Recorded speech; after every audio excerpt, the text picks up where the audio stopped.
आज के इस डिजिटल युग में जहां हर पल हमारा ध्यान मोबाइल स्क्रीन, सोशल मीडिया और लगातार आती सूचनाओं में उलझा रहता है, वहां एक चीज धीरे धीरे हमारे जीवन पर हावी हो रही है और वो है चिंता। हम लगातार तुलना करते हैं, दूसरों की जिंदगी देखते हैं और अनजाने में खुद को कमतर महसूस करने लगते हैं। दिमाग हमेशा व्यस्त रहता है, लेकिन मन कभी शांत नहीं होता और यही असंतुलन हमें अंदर से थका देता है। लेकिन क्या आपने कभी सोचा है कि हजारों साल पहले लिखी गई एक पुस्तक भगवद गीता आज के इस आधुनिक डिजिटल जीवन की समस्याओं का समाधान कैसे दे सकती है? ये सिर्फ एक धार्मिक ग्रंथ नहीं है, बल्कि ये एक ऐसा जीवन मार्गदर्शन है जो हमें सिखाता है कि कैसे हम अपने मन को नियंत्रित करें, अपनी भावनाओं को समझें और जीवन की चुनौतियों के बीच भी स्थिर बने रहें। भगवद गीता का सबसे पहला और महत्वपूर्ण संदेश है, अपने मन को समझो और उसे नियंत्रित करना सीखो। आज हमारी सबसे बड़ी समस्या यही है कि हमारा मन हर समय बाहर की चीजों में उलझा रहता है।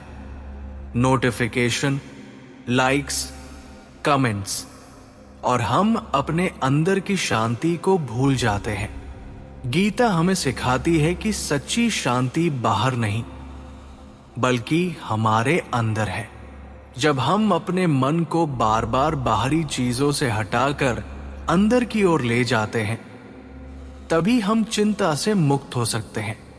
गीता में भगवान कृष्ण अर्जुन से कहते हैं, योगस्थे कुरु कर्माणि, यानी अपने मन को स्थिर रखकर अपने कर्म करो। आज के समय में इसका मतलब है कि हम अपने काम पर ध्यान दें, लेकिन उसके परिणाम को लेकर अत्यधिक चिंता न करें। डिजिटल दुनिया में हम अक्सर इस बात को लेकर परेशान रहते हैं कि हमें कितने लाइक्स मिले, कितने लोग हमें देख रहे हैं। लेकिन गीता हमें सिखाती है कि हमारा नियंत्रण सिर्फ हमारे कर्मों पर है, परिणाम पर नहीं। जब हम इस सत्य को स्वीकार कर लेते हैं, तो हमारी चिंता अपने आप कम होने लगती है। एक और महत्वपूर्ण शिक्षा है वैराग्य, यानी अटैचमेंट से दूरी। इसका मतलब ये नहीं है कि हम दुनिया छोड़ दें, बल्कि इसका मतलब है कि हम चीजों से इमोशनली डिपेंडेंट ना हो। आज हम अपने फोन, सोशल मीडिया और दूसरों की राय पर इतने डिपेंडेंट हो चुके हैं कि अगर थोड़ी देर के लिए भी ये सब हमसे दूर हो जाए तो हम बेचैन हो जाते हैं। गीता हमें सिखाती है कि हमें इन सब का उपयोग करना चाहिए, लेकिन इनके गुलाम नहीं बनना चाहिए। भगवद गीता हमें संतुलन सिखाती है, बैलेंस। न बहुत ज्यादा जुड़ाव, न पूरी तरह दूरी, बल्कि एक जागरूक जीवन। जब हम इस संतुलन को अपनाते हैं, तो हम डिजिटल दुनिया का उपयोग भी कर सकते हैं और अपनी मानसिक शांति भी बनाए रख सकते हैं।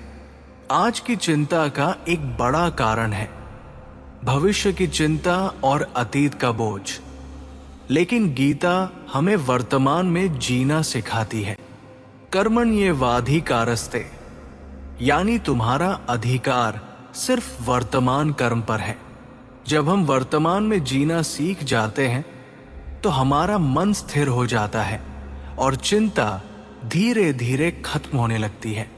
अगर हम इन शिक्षाओं को अपने जीवन में लागू करें, चाहे वो दिन में कुछ मिनट ध्यान लगाना हो, या अपने स्क्रीन टाइम को सीमित करना हो, या अपने विचारों को ऑब्जर्व करना हो, तो हम पाएंगे कि हमारी चिंता कम हो रही है और हमारा मन ज्यादा शांत और फोकस्ड हो रहा है।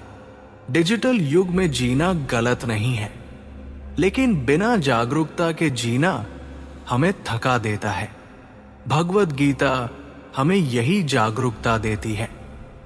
ये सिखाती है कि कैसे हम बाहर की दुनिया में रहकर भी अपने अंदर की शांति को बनाए रखें।